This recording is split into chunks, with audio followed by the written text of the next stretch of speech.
Екі кештің ортасында апақ-сапақ уақытта Мағжан үйге ентіге жүгіріп кірді. Кіре берісте оны анасы қолынан тартып тоқтатты. Есің дұрыс па сен баланың? Қанша айтам саған, үйге қарай жүгірме деді. Мама, жолдас көкелер көшеде екен. Қалаға көшіп жатырмыз. Ертең жүк тасуға көмекке кел деді маған, деп Мағжан асыға сөйледі. Көшкелі жатқан, дәл ертең кетеді ме екен? Солай деді. Үйін сатып алған кісілер ертерек үйге кіреміз депті. Дұрыс бопты.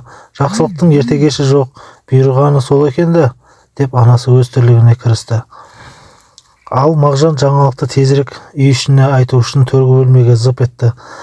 Мағжан ер жетсе де әжесінің бауырына тығылғанды ұнатады. Әдетінше әжесінің мойнынан құшақтап бір еркелеп алды да жаңалықты жеткізіп жатты.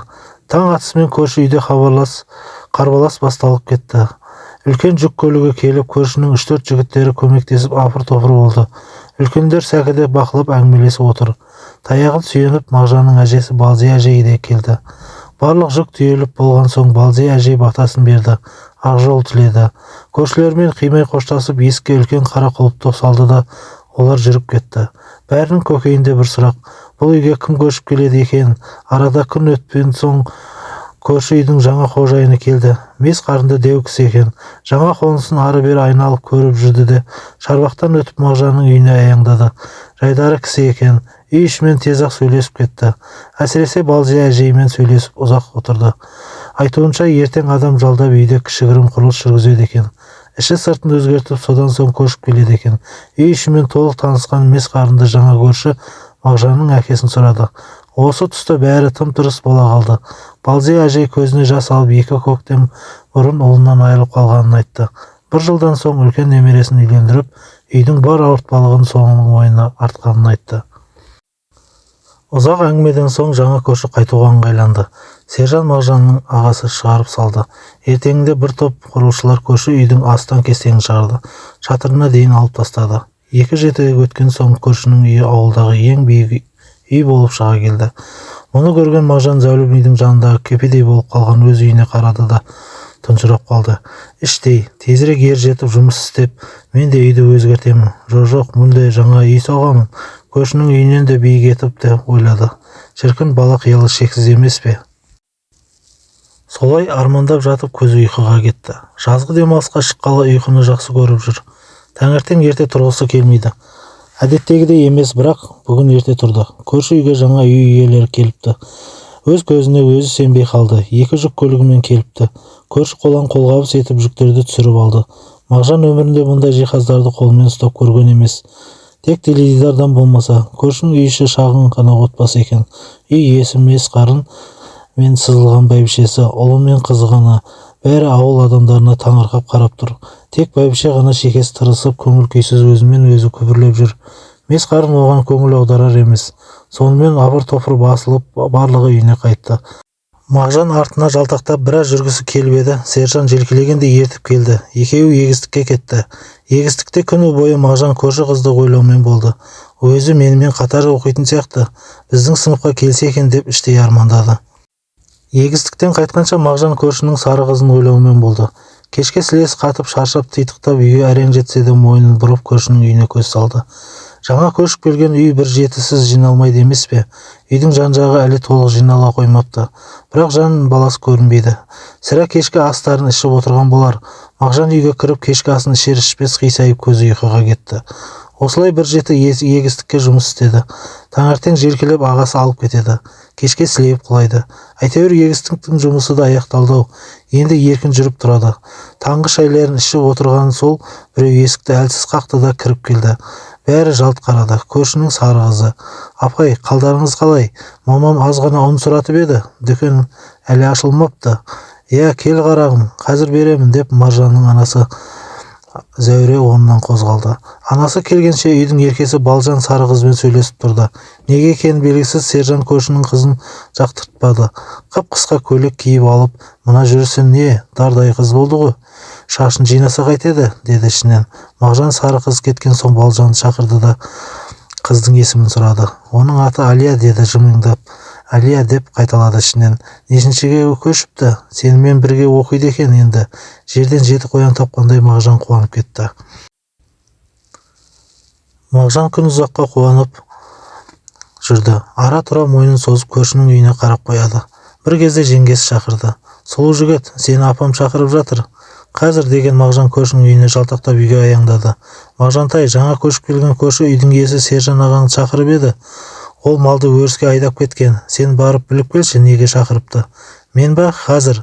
Шашын сипалап киім ретке келтіріп Мағжан көршінің үйіне келді. Месқарын көкеміз үйіне үлкен теледидар іліп жатыр екен. Көмекке шақырыпты. Мағжан көршінің үйінде кеш батқанша болды. Майда шүйде тірлігіне қолғабыс етіп, кешкі асын ішіп бірақ қайтты. Көңіл күйі көтеріңкі. Алиямен тілдесіп те үлгерді. Жақсы қыз сияқты. Тек киінісі біраз ерсілеу сияқты. Киетіне тек қысқа етекті көйлек не белдемше, саны көрінетін балақсыз шалбар, шорты. Мүсінін көрсететін тырсиған кофталар. Мағжанның көзіне мұның бәрі ерсі көрінді. Үйінде тіпті ауылда қыздар мұндай кимейді. Десе де Алия өте сұлу қыз екен деп ойлады ішінен. Сол күннен бастап екеуі достасып кетті. Жазғы демалыс аяқталып, мектеп басталғалы да бір жеті өтті. Алия Мағжан қалағандай сыныбына емес, параллель сыныпқа қабылданды. Мағжанның көңілі құлазып жүр. Сол сыныпқа ауыссам деп сұранып та көрмекші болды. Бірақ үйренген өз сыныбы да қимады. Уақыт өте бұған да үйренді. Бірақ мектепке бірге барып бірге келеді.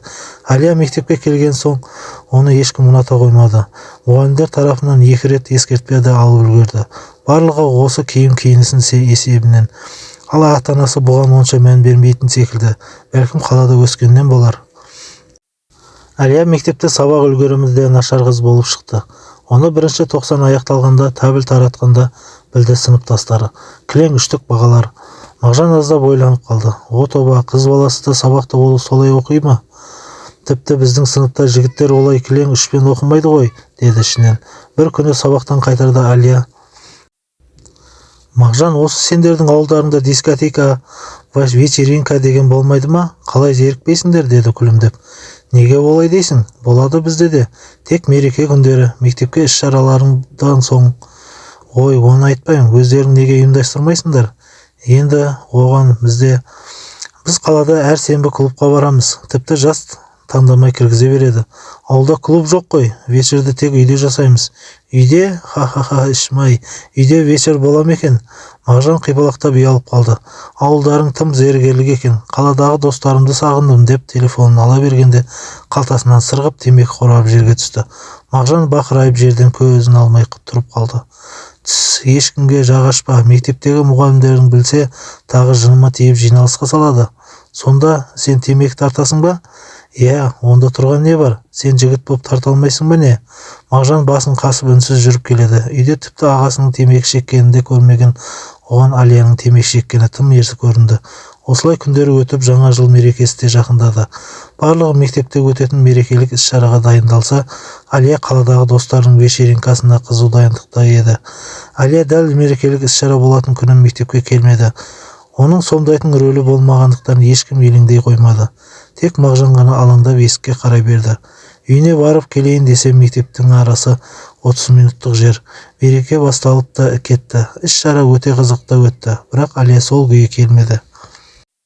Алия сол күні үйіне де қонбай шықты. Түнделетіп анасы Мағжанның үйінің есігін қақты. Мағжантай, мереке қалай өтті? Жақсы апай, бірақ Алия келмеді ғой. Не, ол мектепке кетіп еді, содан келмеді ғой. Мен сендерді әрмен қарай тойлатып бір үйде отырған болар десем, жоқ апай, біздің іс-шарамыз аяқталып үйіне тарап кетті оқушылар. Бірақ Алияны таңнан бері көрмедім. Қалай сонда? Ол мектептегі жаңа жыл кешіне кеттім деп еді ғой. Оңбаған қыз тағы алдап кетті ме? Бұл қыз қашан адам болады екен, деп өзімен өзі сөйлесіп көрші апай шығып кетті. Мағжан ойланып тұрып қалды. Қатты шаршағандықтан жатып ұйықтап қалды. Сойқан ертеңіне басталды. Алия мектепке кеттім деп қаладағы достарына кетіпті. Сол жақта кешке кездесу ұйымдастырып, Алияның орталарына қайта оралғанын тойлап ішіндік шыпты. Бәрі қызып қалып, көшеге шығып, шулап жүрген жерінен милиция алып кеткен.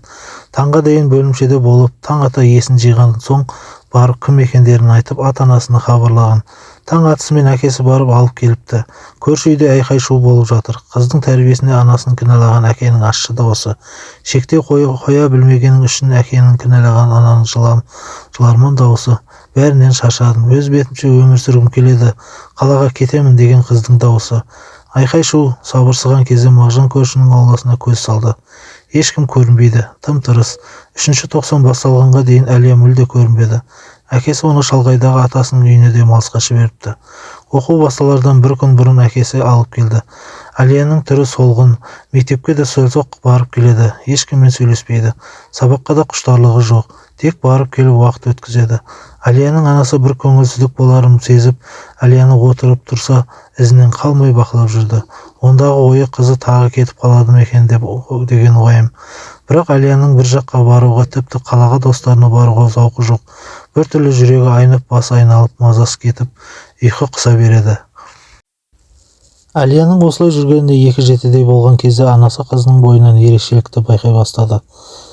Не дегенмен ана емес пе, перзентін жамандыққа қимайды. Әлиямен отырып ашық сөйлеспекші болды. Сабақтан келуін күтіп отырды, бірақ Әлия бүгін кешікті.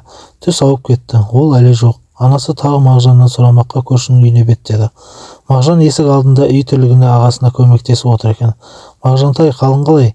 Саламатсыз ба? Апай, қалайсыз? Жақсы, сабақтарың қашан аяқталып еді? Біздің Әлия кешікті ғой.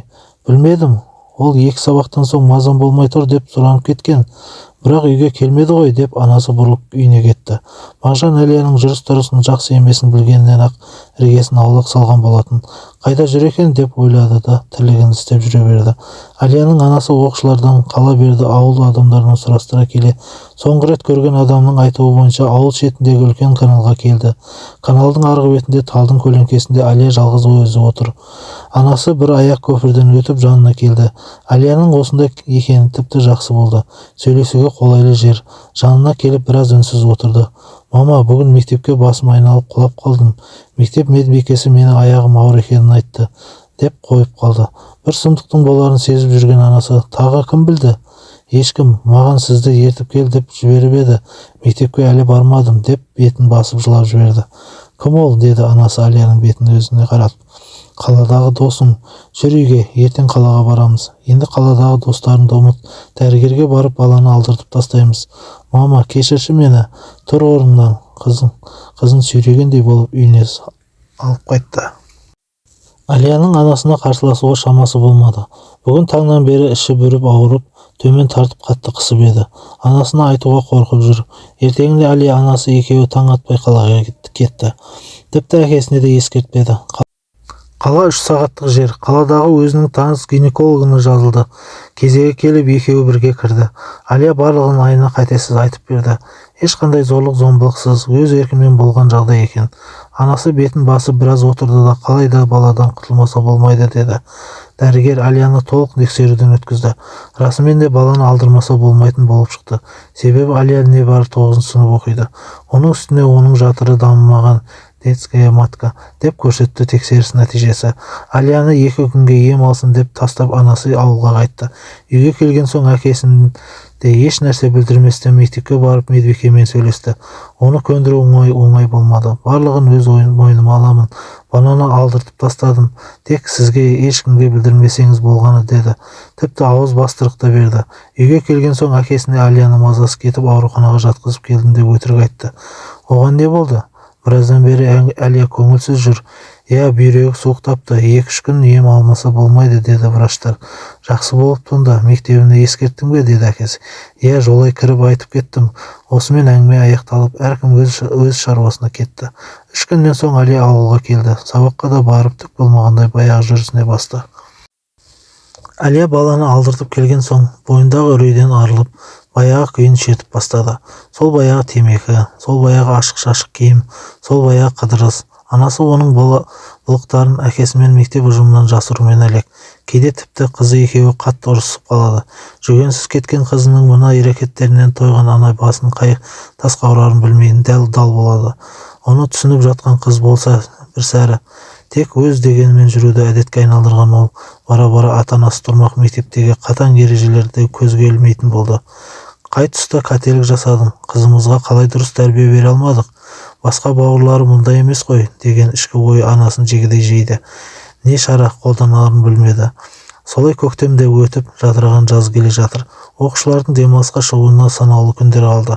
Бұл аралықта Алия мектепте атышулы қызға айналып үлгерді.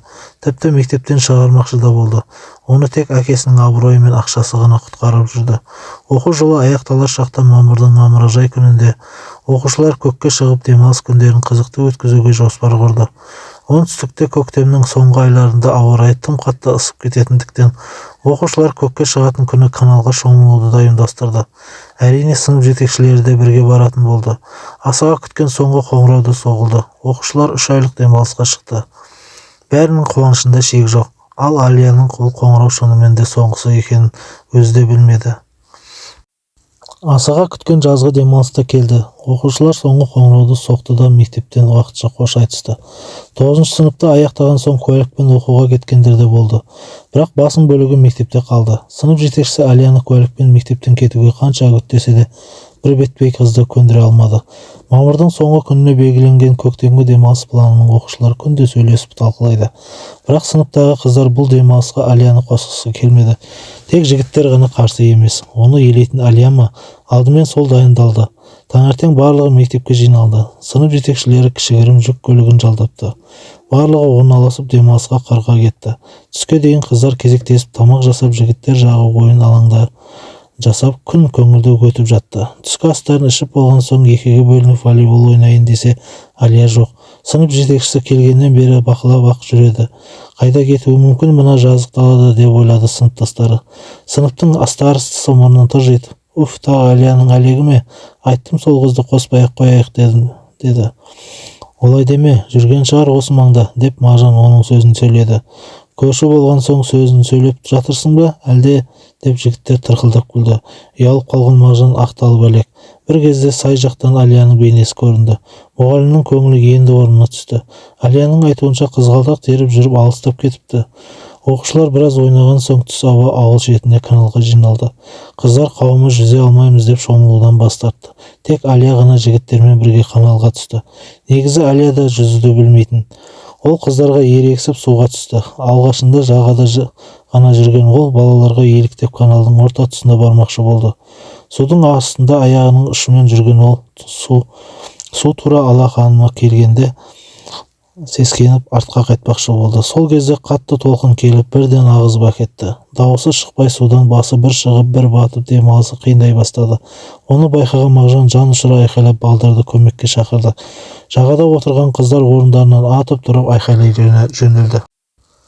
Сынып жетекшісі шаруаларымен ауылға қайтып кетіп еді. Қыздар жағада қорыққандарынан бақырып шақырып у-шу болып жатыр. Мағжан мен тағы бір жігіт каналдың жағасына бір шығып ұзақтағы жалғыз аяқ көпірге жүгірді. Алияны сол жерден ұстап қалмақшы. Басқа балалар артынан жүзіп келе жатыр. Бірақ Алияға жете алар емес. Көпірдің екі шетінен еңкейіп тұрған Мағжандар Алия жақындағанда қолымен тартып ұстады да жағаға итерді. Екеуінің әлі келер емес. Осы кезде артында келе жатқан балалар да жүзіп келіп үлгерді. Барлығы жабылып жүріп Алияны жағаға алып шықты. Қатты әлсіреген қыз әлсін-әлсін жөтеліп, қақалып, шақшалып су құсып жатыр. Бұл кезде мұғалімге де хабар жетіп үлгерген еді. Көлікпен жеткен мұғалім Алияны құшақтап жылап жіберді. Алия аман сау, тек аздап шошынып қалған. Суыт хабар жерде жата ма? Бүкіл ауыл канал жағасына келіпті. Алияның анасы да екі өкпесін қолына алып жетіпті. Жыларман халде қызын құшақтап біраз отырды. Алия қорыққаны басылмай әлі дірілдеп отыр. Ауруханаға апарып көрсетпесе болмайды. Өкпесіне су кетіп қалса болмайды, деді бір кісі. Алияны көлікке салып мұғалім мен анасы алып кетті. Кетерінде мұғалім оқушыларды үйлеріне қайтарып кетті. Оқушылар демалыс күнінің қайғылы аяқталып кетерінен қорқып, айдың күннің аманында үйлеріне қайтты. Бұл оқиға сынып жетекшіге үлкен сын алып келді. Тіпті Алияның әкесі мұғалімді жұмыстан шығаруын талап етті. Бірақ барлығы мұғалімнің сөзін сөйлеп, барлығына Алияның күнәлі екенін ортаға салды. Мектеп ұжымы мен Алияның ата-анасы арасында жиналыс өте көп болды. Әкесі тіпті ашуын басып алмай, бүкіл мектепті сынға алды. Осылай жағдай ушыққан соң сынып жетекшісі жиналысты Алияның мектепке келген күннен бастап барлық олқылықтарын тізіп жайып салды. Бір рет аборт жасатқанын естігенде әкесі тұрған орнынан қозғала алмай қалды. Ештеңе деместен шығып кетті. Жиналыс солай аяқсыз тарқалды. Жаздың алғашқы күндерінде ақ ұяттан өртенген мес қарын көрші ешкімге ештеңе айтпастан көшіп кетті. Тіпті қайда көшкендерін де айтпады.